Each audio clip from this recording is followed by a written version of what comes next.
मुख्यमंत्री पद की शपथ लेंगे। तो सीएम विष्णुदेव साय नामों का ऐलान उन्होंने किया है। सभी 9 विधायक सुबह 11:30 बजे शपथ लेंगे।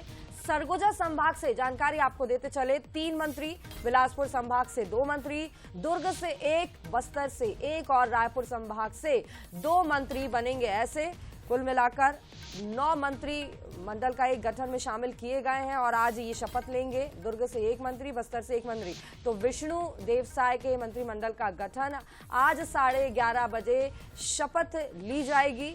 बस कुछ ही घंटों का इंतजार, कुछ ही समय और शेष, और इसकी तस्वीरें भी और ये खबर भी लगातार बंसल न्यूज आप तक पहुंचाएगा। बिल्कुल, तो काउंटडाउन शुरू हो गया है। 11:30 बजे आपको बता दें कि सभी 9 विधायक शपथ लेंगे और अब से बस आधे घंटे का इंतजार और उसके बाद 9 विधायक शपथ लेंगे। सरगुजा संभाग का दबदबा देखने को मिला है मंत्रिमंडल में। बताते चले कि 3 मंत्री यहां से बनेंगे। बिलासपुर संभाग की बात करें तो 2 मंत्री, दुर्ग से 1 मंत्री, बस्तर से 1 मंत्री, रायपुर संभाग से भी 2 मंत्री बनेंगे।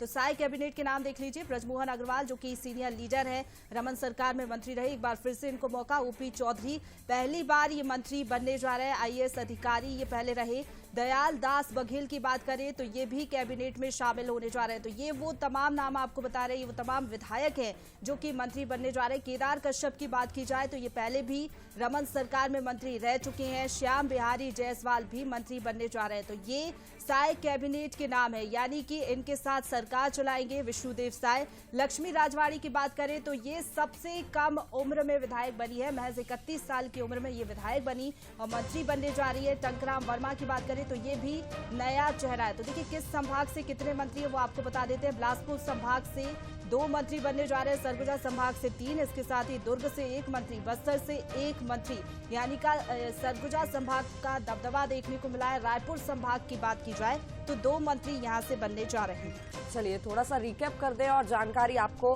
देते हुए चलें कि राज्य में शानदार जीत के बाद सरकार बनाने वाली बीजेपी ने विष्णुदेव साय को मुख्यमंत्री के रूप में चुना और उसके बाद 13 दिसंबर को अपने 2 डिप्टी सीएम के साथ उन्होंने शपथ ली थी। हालांकि अभी तक उनके मंत्रिमंडल को लेकर सस्पेंस बना हुआ था, लगातार तारीखें भी आगे बढ़ते जा रही थी कि आज ये सस्पेंस खत्म होगा, लेकिन फाइनली आपको जानकारी दे दें और तस्वीरें भी हमने आपको दिखाई, नाम भी आपके सामने रखे। संस्कृति और उसके बाद जो है मंत्रिमंडल के जो चेहरे हैं वो शपथ लेते हुए नजर आएंगे। लेकिन ओपी चौधरी जो कि नया चेहरा है, पहली बार के विधायक बने और उसके बाद अब मंत्री बनने जा रहे हैं, इनके बारे में जरा जान लेते हैं। 2018 में कलेक्टर पद से इस्तीफा देकर ये बीजेपी में शामिल हुए थे।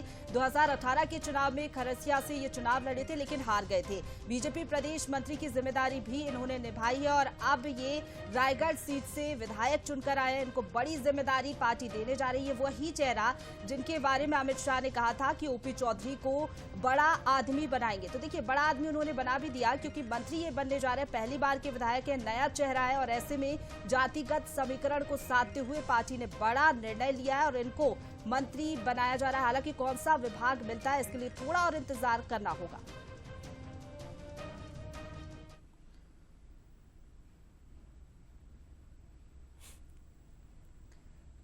रायगढ़ के विधायक और अब कैबिनेट मंत्री, जी हाँ, हमारे साथ इस वक्त मौजूद हैं ओपी चौधरी जी। हम उनसे ही बात करते हैं और जानते हैं उनके इस सफर को और उनसे पूछते हैं कि इसका श्रेय वो किन्हें देना चाहते हैं।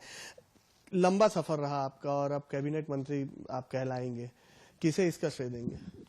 हाँ, सबसे बड़ी बात तो छत्तीसगढ़ के और रायगढ़ की जनता जनार्दन, जिन्होंने इतना बड़ा ऐतिहासिक जनादेश मुझे रायगढ़ की सीट पर दिया, और छत्तीसगढ़ की जनता जनार्दन जिन्होंने पूरे छत्तीसगढ़ में इतना बड़ा मैंडेट भारतीय जनता पार्टी को दिया है, उनका मैं धन्यवाद देता हूं। हमारा केंद्रीय नेतृत्व आदरणीय मोदी जी, आदरणीय अमित शाह जी, आदरणीय नड्डा जी, जिन्होंने लगातार रणनीतिबद्ध ढंग से छत्तीसगढ़ में चुनावी ढंग से काम किया, काम कराया, मार्गदर्शन दिया और छत्तीसगढ़ में आज कमल की सरकार बन चुकी है और छत्तीसगढ़ को माफिया राज से मुक्ति मिली है।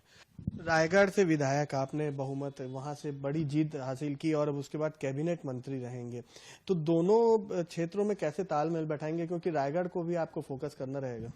निश्चित रूप से रायगढ़ के लिए बड़ी जिम्मेदारी है हमारी। बहुत बड़ा जनादेश रायगढ़ के लोगों ने बहुत बड़े विश्वास के साथ दिया है और 19,000 की वहां पे रिकॉर्ड था वहां पे जीतने का, और छत्तीसगढ़ के किसी भी सीट पे इस चुनाव से पहले के जीत का रिकॉर्ड लगभग 59,000 वोटों का था। उस दोनों रिकॉर्ड को तोड़ते हुए रायगढ़ क्षेत्र की जनता ने 65,000 के लगभग मार्जिन से मुझे जनादेश दिया है। तो उस निश्चित रूप से हम उसके लिए भी काम करेंगे। रायगढ़ के लिए बहुत सारी योजनाओं पे एक विजनरी अप्रोच के साथ हमारा काम चालू हो चुका है और हम लगातार काम करते जा रहे हैं शासन प्रशासन के साथ सामंजस्य करते हुए।